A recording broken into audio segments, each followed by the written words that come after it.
دوسرا بندہ وہ مائک دے دیں سر. کدھر دیں آپ کو؟ دونوں میں اس کے ساتھ ہی لگا. یہ جو بل قومی اسمبلی سے پاس ہوا اور سینٹ میں آیا ہے، اور جیسے لطیف آفریدی صاحب نے بھی کہا اور سب نے کہا کہ اس کا اطلاق جو ہے فی الفور نہیں ہے، اور اس کا اطلاق یعنی پارلیمان کہہ بھی دے کہ ہائی کورٹ اور سپریم کورٹ کا دائرہ اختیار قبائلی علاقہ جات کو ہوگا، تو وہ نہیں ہوگا جب تک مرکزی حکومت نوٹیفیکیشن جاری نہ کرے. کس تاریخ کو جاری کرے، کس علاقے کے لیے جاری کرے،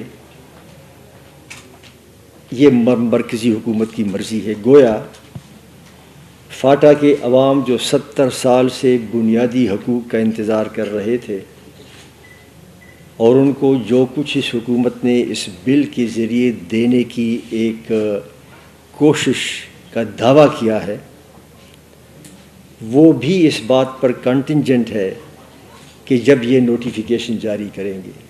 مجھے تعجب ہے کہ قومی اسمبلی سے یہ بل کیسے پاس ہوا. وہیں اس بات کا نوٹس لینا چاہیے تھا. بہرحال وہاں اس کا نوٹس نہیں لیا گیا، اور سینٹ نے اس کا نوٹس لیا ہے، اور ہم نے ایک امینڈمنٹ بل جمع کیا ہے. اور وہ امینڈمنٹ یہ ہے کہ اس کا اطلاق فی الفور تمام فاٹا پر ہوگا. اور جب ایک دفعہ اس بل کا اطلاق تمام فاٹا پر فی الفور ہوگا، تو جس طرح جسٹس صاحب نے فرمایا، جب ہائی کورٹ اور سپریم کورٹ کا دائرہ اختیار ایکسٹینڈ ہوگا تو آئین کے آرٹیکل 8 کے تحت فنڈامنٹل رائٹس، آئین کے آرٹیکل 199 کے تحت ہائی کورٹ، پھر FCR جیسا قانون رہ نہیں سکے گا وہاں. یہ بڑا کروشل سٹیپ ہے. The first crucial step FATA کے لوگوں کو ان کی حقوق دینے کا یہی ہے کہ آپ ہائی کورٹ سپریم کورٹ کا دائرہ اختیار بڑھا دیں. آپ جانتے ہوں گے کہ ٹرائبل ایریاز فاٹا اور ایک دوسرا بھی ٹرائبل ایریا ہے پروونشل، جسے پاٹا کہتے ہیں، مالاکنڈ، سوات، دیر وغیرہ.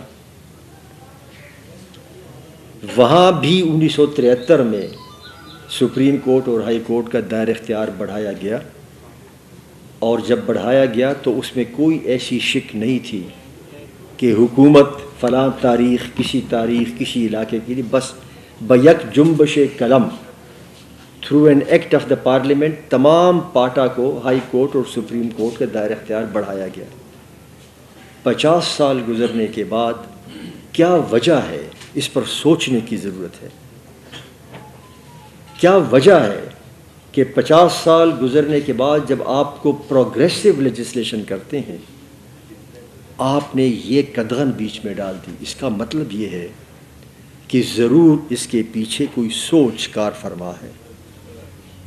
اور جو میرے محترم لطیف آفریدی صاحب نے اور چٹان صاحب نے بھی کہا، کہیں ایسا تو نہیں ہے کہ اس کا اطلاق خیبر ایجنسی کے باڑہ ایجنسی پہ کیا جائے، باڑہ تحصیل پہ کیا جائے، اور پھر کہا جائے کہ جب کیا جائے تو شکیل آفریدی کو موقع ملے، وہ ہائی کورٹ میں چیلنج کر دے، اور شکیل آفریدی جیسے لطیف آفریدی صاحب نے کہا کہ اس کا تو جس جرم میں اس کو گرفتار کیا گیا ہے کہ وہ منگل باغ کا ساتھی تھا، اور پبلکلی ہم کو بتایا جا رہا ہے کہ اس نے اسامہ بن لادن کی تلاش میں امریکہ کی مدد کی، تو وہ تو فوراً دا ویری نیکسٹ ڈے چھوٹ جائے گا. تو یہ خدشہ مجھے بھی ہے، اور اس خدشے کا اظہار میں نے کیا بھی ہے، اور جب پارلیمان میں اس پر بحث ہوگی تو پھر بھی ہم بات کریں گے. یقیناً یہ خدشہ ڈیفینیٹلی موجود ہے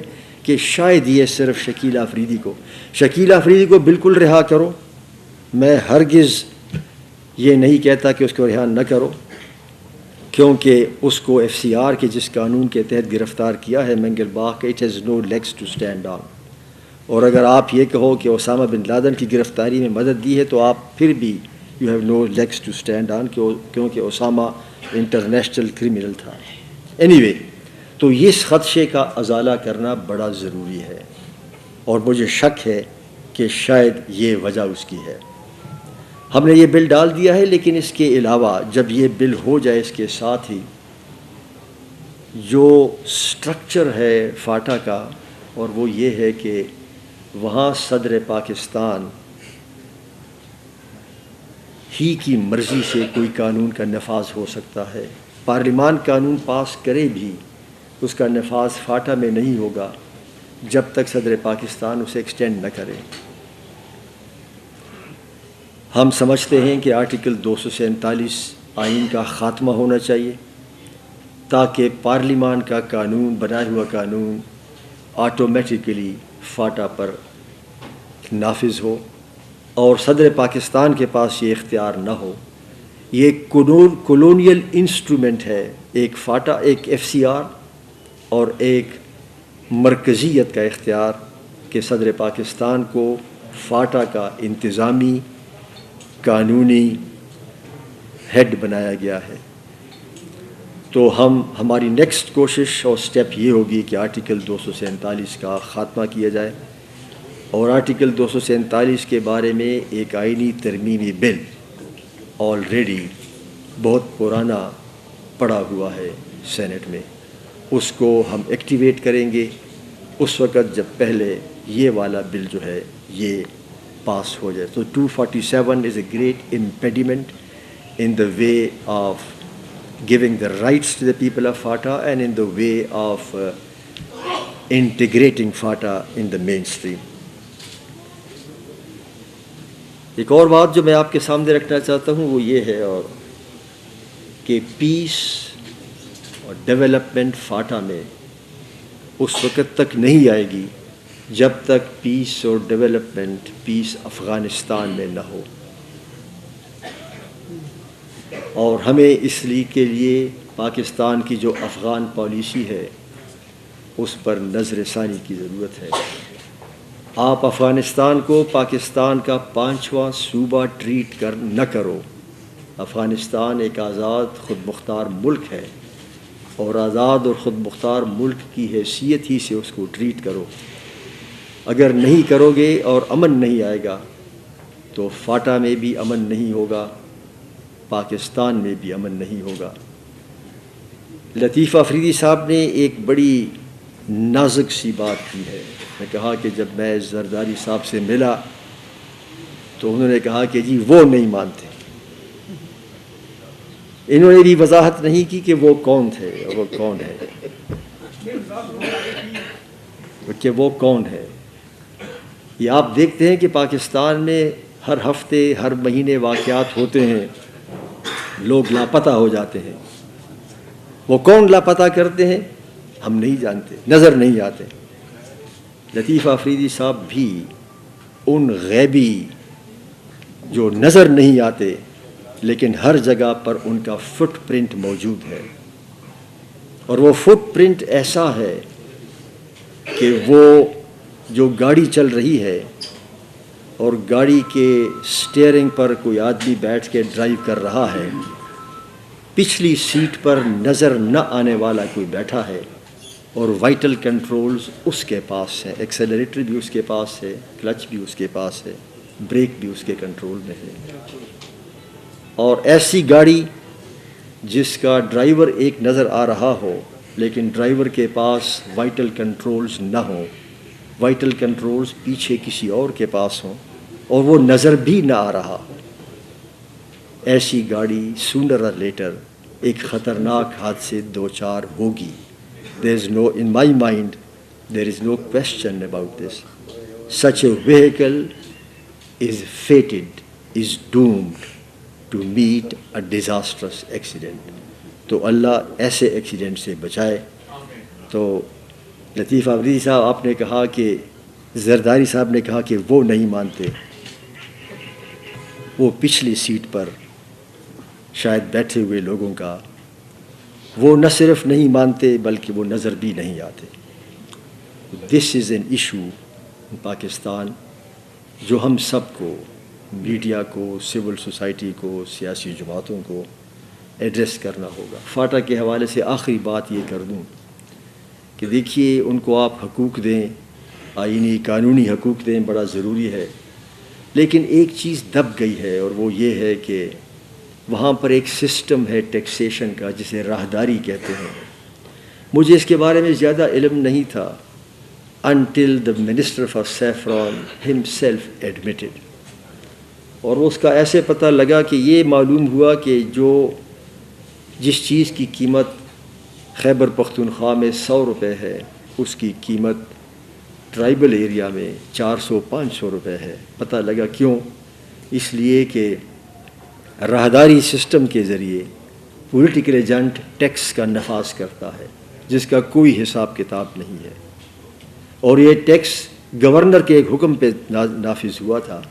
یہ بات پارلیمان میں اٹھائی گئی ہے اور پارلیمان نے کہا ہے کہ گورنر یا صدر ٹیکس لگانے کا مجاز نہیں ہے، یہ پارلیمان کر سکتی ہے. اور خود سیفران کے وزیر نے یہ کہا کہ یہ کرپشن کا ایک سورس ہے جس کا یہاں باہر لوگوں کو زیادہ علم نہیں ہے. مجھے حیرت ہوئی کہ وہاں راہداری سسٹم، یہ پرمٹ سسٹم اور یہ جو انلیگل ٹیکسیشن ہے، دس از اے نیو کرپشن کا ایک سٹرکچر ہے. اس سٹرکچر کو توڑنے کی ضرورت ہے اور ہمارا مطالبہ ہے کہ فاٹا میں جو سول ملٹری بیوروکریٹک کمپلیکس ہے ان کا گزشتہ 10 سال کا آڈٹ کیا جائے اور اس آڈٹ کے لیے آڈیٹر جنرل آف پاکستان کا جو قانون ہے وہ قانون کا اطلاق فاٹا میں ہونا چاہیے. آپ نے فاٹا میں تمام ریپریسو لاز کو ایکسٹینڈ کیا ہے لیکن بینائن لاز کو ایکسٹینڈ ہم نہیں کرتے. فاٹا میں آپ نے انٹرنمنٹ سینٹرز بنائے ہیں جو گوانٹامانو بے ہے. فاٹا میں آپ کے وہ قوانین، ٹیکسیشن کے قوانین آپ نے ایکسٹینڈ کرائے ہیں لیکن ہیومن رائٹس ریلیٹڈ لاز اور بینائن لاز کو ایکسٹینڈ نہیں کیا.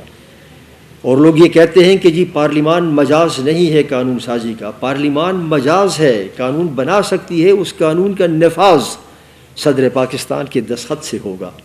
And that is the catch in article 247. یہ نہیں ہے کہ پارلیمان قانون نہیں بنا سکتی. پارلیمان قانون بنا کر اس کا اطلاق فاٹا پہ اس وقت تک نہیں ہوگا جب تک صدر پاکستان اس کو ایکسٹینڈ نہ کرے. اور اب تک 100 سے زیادہ قوانین ایکسٹینڈ ہو چکے ہیں. 100 سے زیادہ 141 قوانین پاکستان کے اسی طرح بیک جنبش قلم صدر پاکستان نے ایکسٹینڈ کیے ہیں. وہ قوانین جن کا تعلق لوگوں کو پکڑ دھکڑ سے ہے، جن کا تعلق ریپریسو لاز سے ہے، لیکن ان قوانین کو ایکسٹینڈ نہیں کیا جاتا جس کا تعلق ہیومن رائٹس کے ساتھ ہے. تو آپ یہ آواز ہم اٹھاتے ہیں کہ یہ قانون جو اب بننے جا رہا ہے اس کو فی الفور نافذ عمل کیا جائے اور تمام وہ قوانین خواتین کے متعلق، بچوں کے متعلق اور ہیومن رائٹس سے related they all must be extended to FATA just as the other laws have been extended. میں نے آپ کا بڑا وقت لیا، میں آپ سب کا شکر گزار ہوں، لیکن جیسے جسٹس اجمل صاحب نے کہا کہ there is a light at the end of the tunnel. اس قانون کا آ جانا بذات خود اب یہ پارلیمان کا کام ہے کہ اس کے اندر ترمیم کر کے اس کو پاس کرا کر اور یہ گاڑی چل پڑے. اگر یہ قانون پارلیمان سے ترمیم کے بعد بھی پاس نہ ہوا، اس پر عمل درآمد نہ ہوا پاس ہونے کے بعد بھی، تو پھر آپ سمجھ لیں ان کی بات پھر درست ہوگی کہ وہ نہیں مانتے اور نظر نہ آنے والے لوگوں نے اس کو روکا ہوگا. لیکن پارلیمان کو پہلے اپنا کام کرنا ہوگا اور مجھے یقین ہے انشاءاللہ کہ ہم اپنا کام کر لیں گے. شکریہ. Thank you.